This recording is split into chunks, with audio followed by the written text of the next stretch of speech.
깨달음으로 가는 한 가지 방법. 깨달음이라는 기본적으로 자기의 한자식으로 표현을 하면 자기의 본성으로 들어가는 법. 자기 자신이 무엇인가를 아는 법. 이렇게 해석하면 좀 그렇겠지만 지금 나와 이 주변 모든 것이 물론 실제합니다만은 이것을 인지하는 나에게는 분명히 환상적인 허위적인 측면이 많이 있죠. 그 허위적인 측면은 보통은 잘 일지가 되지 않지만 어떠한 계기가 있다든지 아니면 어려서부터 굉장히 어떤 이질감이라든지 있다고 한다면 그 환상적인 측면, 그 허위적인 측면을 벗어나서 좀 더 근본적인 측면, 본질적인 측면이라는 것을 많이 생각하게 될 것입니다. 그렇다면 그런 형태의 본질을 찾아가는 어떤 방법이라고 해야겠죠. 물론 기본적으로 깊은 명상 상태에서 자기 자신을 잊을 수 있는 어떤 그런 깊은 명상이 전제가 돼야 되겠고요.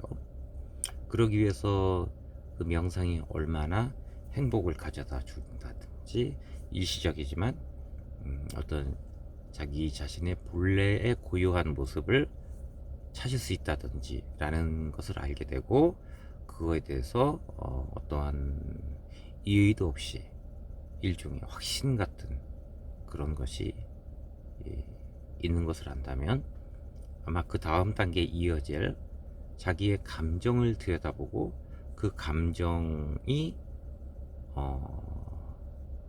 어떻게 해서 생겨났고 어떻게 변화 발전해서 현재 내가 있고 또 미래의 내가 어떻게 될 것이다 라는 것을 알게 될 수 있는, 또 더 나아가서 그런 나의 정체성과 나의 이 감정적인 측면이 환상인가 아닌가, 환상이라고는 많이 들었고 이것은 허울이라고 혹은 꿈이라고 많이 들었는데 실제로 내 마음 깊숙한 곳에서는 환상이 아니고 지금 느끼고 살고 생각하는 이 모든 것들이 엄밀히 나인 것 같은데 저 사람들은 왜 저렇게 이야기를 했을까?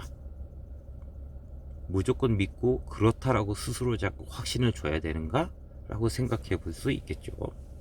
그런 식으로 스스로에게 확신을 준다면 잘 생각해 보면 누가 봐도 명확한 환상입니다. 거짓이지요. 허위이죠.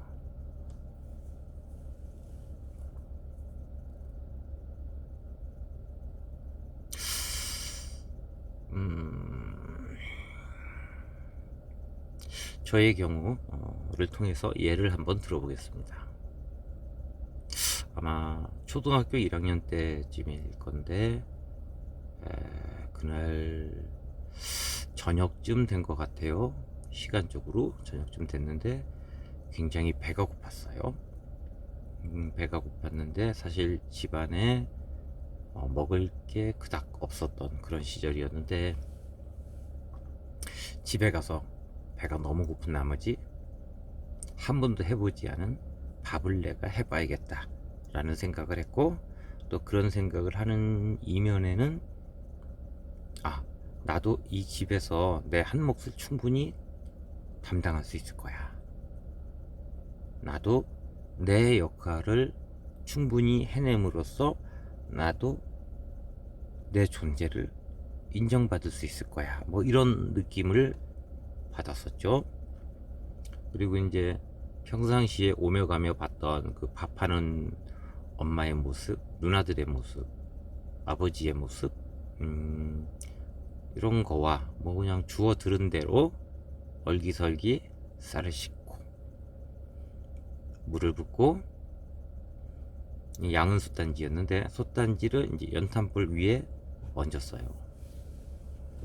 그리고 시간이 가면서 제 기억에 수시로 밥이 얼마나 됐나 자꾸 이렇게 열어봤던 것 같아요. 그 어렸을 때도 엄마 말씀이 밥을 하려면 1시간 정도 걸린다.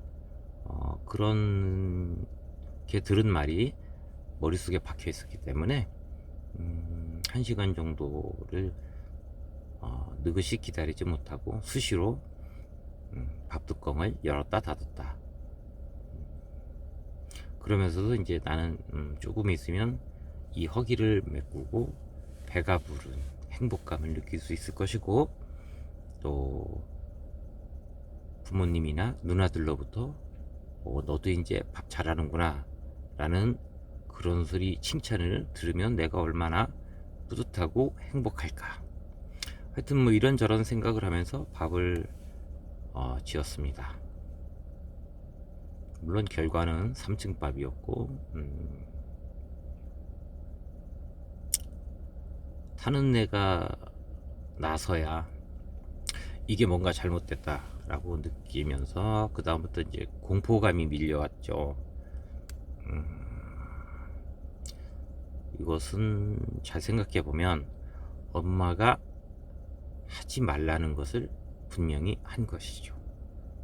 그렇다면은 거기에 대해서 나는 이제 어떤 처벌을 받을 것인가, 얼마만큼 아프게 맞을 것인가, 운이 나쁘면 맞다가 죽을지도 몰라, 이런 공포감. 그리고 이제 시간이 지나서 이제 가족들이 돌아왔죠. 엄마도 돌아왔고, 저는 이제 그 밥을 나름 어떻게든 처리하겠다고 3층 밥을 처리도 못하고 하여튼 우왕좌왕하다가 들켰죠.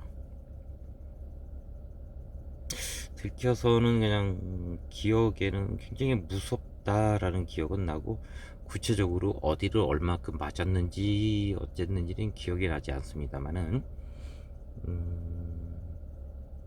지금에 와서 생각해보면 어떤 가족들로부터 혹은 부모님들로부터 우리의 가족이 이루어진, 즉 내가 삶의 존재를 인정받기 위해서 항상 어떠한 역할을, 지금 생각하면 좀 그럴 리가 싶을 정도이지만 뭐 당연히 그때 당시엔 어느 집에서도 일어났다라고 생각을 했었고, 그러기 때문에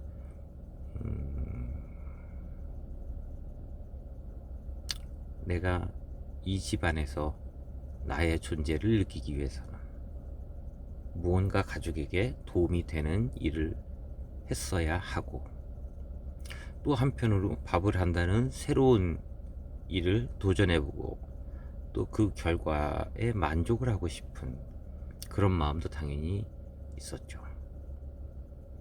그런 마음이 강하다 보니까 그것이 잘못되었을 때 나한테 나에게 다가올 처벌 같은 거에 대해서는 잠시 망각을 했었던 것 같아요. 그리고 그 망각에 대해서 감당하기 힘든 혹독한 대가가 돌아올 거라는 그런 생각을 처음엔 못한 거죠. 가족들로부터 끊임없이 너의 존재를 인정받기 위해서 가족의 득이 되는 행동을 하라는 무언의 신호들을 계속 받았었고, 거기에 이제 나의 호기심과 즐거움이 결합이 되고 나의 배고픔이 결합이 돼서 혼날 거에 대한 생각을 하지 않고, 당연히 해본 적이 없으니까 이게 해서 성공을 할지 실패를 할지에 대한 그런 감각도 없었고, 또 어떻게 보면 당연히 실패했고 당연히 처벌을 받았죠. 그것이 저에게는 굉장한 이중신호였죠. 제가 받아들일 수 있는 이중신호. 밥을 해야 하나, 해서는 안 된다라는 것과 해야 한다는 것이라는 두 가지 신호가, 두 가지 명령어가 저한테 접수가 된 것이었죠. 실행을 잘못했기 때문에 대가를 치렀죠. 굉장히 아프고 공포스러워서 기억의 일부까지 지금 지워진 이런 상태가 되었죠. 아마 쌀 한 줌이 아쉬웠던, 쌀도 아니고 주로 보리쌀이었겠지만 보리쌀 한 줌이 아쉬웠던 그때에 제가 한 일은 온 가족을 굶게 만들 수 있는 일이었죠. 그것이 저에게는 굉장히 아픔으로 다가왔죠. 나로 인해서 우리 가족이 굶을 수 있다. 그때는 이제 안 먹으면 굶어 죽는다는 사람 얘기를 참 많이 듣던 시절이라, 굶는다는 것은 아마 죽음이 주는 어떤 그 뉘앙스와 비슷한 측면이 있었을 겁니다.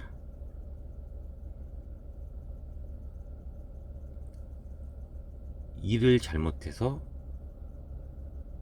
성급하게 해서 혼나는 것과 가족에 대한 죄책감이 결합된 것, 집안을 위해서 무엇인가 일을 해야 되는데 어쨌거나 그 일은 혼나는 일이 될 것이라는 이런 서로 상충되고 모순되는 그런 감정을 그때도 이미 경험을 하고 있었겠죠. 이렇듯 이중된 두 가지 명령어를 수행한다는 것, 수행이 안 되는데 수행을 하라 그러면 역시 마치 컴퓨터에서 상반된 명령어를 수행하는 프로그램이 스톱이 되듯이, 스크린샷이 되듯이 그런 형태로 아마 진행이 됐을 걸로 생각이 됩니다. 그렇다면 제가 가족을 위해서 무언가를 해야 한다라는 생각을 가진 것은 분명히 어디선가에서부터 나에게로 들어온 어떤 거역할 수 없는 절대 명령일 것입니다. 또 한편으로 잘못하면 혼나야 된다.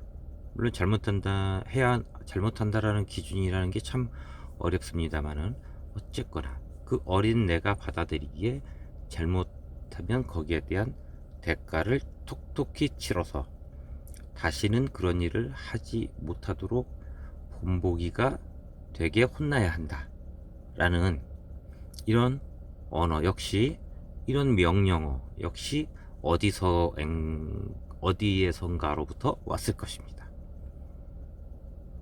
물론 결론적으로 말해서 그 명령어들은 가족과, 특히 부모님, 친족들, 주변 사람들, 심지어 라디오, 텔레비 지나가는 사람들이 말하는 소문, 혹은 지나가는 사람들이 나를 쳐다보는 시선, 그 모든 소음 것들이 결합된 형태의 명령어가 제 마음속에 입력이 된 결과였겠죠.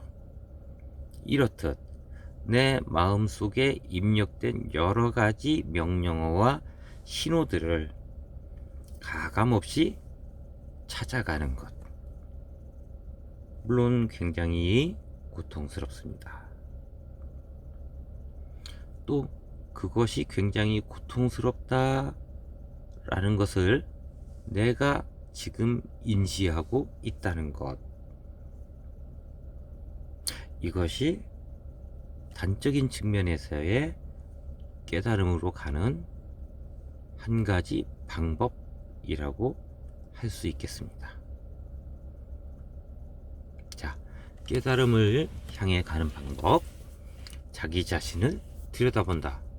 자기 자신을 무엇을 어떻게 들여다보는가?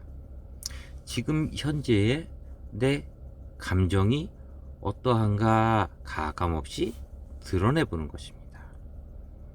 도덕적이건 비인간적이건,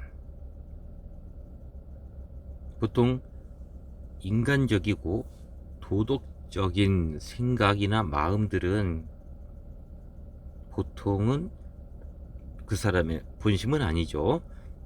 사회적으로 생존을 위해서 만들어낸 포장된 전면에 내세우는 거짓 감정을 기본으로 깔고 보여주는 감정이고, 보여주는 생각이고, 보여주는 말인 것이죠. 보여지는 외모인 것이죠. 보여지는 말, 보여지는 생각. 내 생각인 건 맞습니다만 나의 깊숙이 가려진 생각이 아닌 지금 현재 내가 보여주고 있는 생각인 거죠. 누구한테 고마운 일을 받았을 때 고마움을 느끼는 것, 누구한테 칭찬을 받았을 때 기쁨을 느끼는 것, 이것을 바로 보여지는 감정이라고 할 수 있겠죠. 그 이면에 깔린 감정은 이 보여지는 감정이 어떻게 해서 생겨났는지를 알게 되는 것, 또 그렇게 생겨나는 것을 알게 되는 과정에서 한편으로 내가 얼마나 힘든가를 또 아는 것, 또 이런 것들을 알았을 때 내 마음과 감정에 일어나는 또 다른, 또 레벨이 다른 생각과 감정, 이것을 내 감정이 힘들면 아니야, 힘든 것을 극복하고 더 깊이 생각해 봐야 돼 하는 것이 아니고, 지금 내 감정이 이렇게 힘들구나 라고 있는 그대로 인정하는 것, 마음에 어떠한 첨삭도 가해지지 않고 인정하는 것, 즉 자신의 본래 감정을 인지해 들어가는 것, 이것이 깨달음의 과정이죠.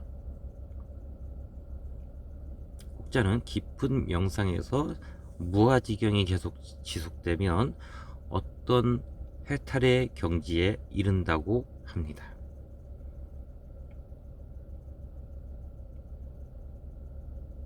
그럴까요? 아닐까요? 주변의 지식이 아닌 지금 현재 느껴지는, 지금 이 감정을 토대로 생각을 해보는 것이 가장 정확할 겁니다.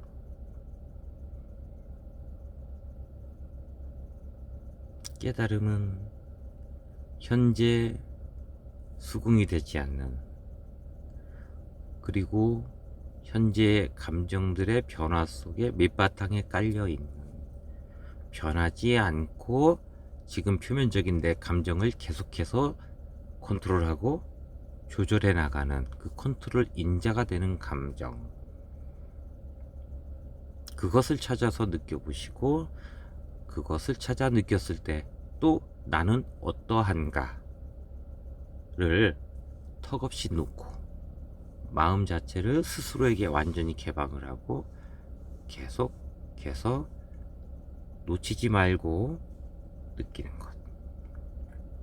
내가 지금 감정에서 무엇을 놓치고 있지 생각을 하고, 이것인가 저것인가, 그 자리에서 가만히 앉아서 이 감정으로도 가지 말고 저 감정으로도 가지 말고 노력을 하는 거죠. 혹은 이렇게 노력하는 게 얼마나 힘든가, 왜 그렇게 힘든가, 이렇게 되짚어 나가는 것,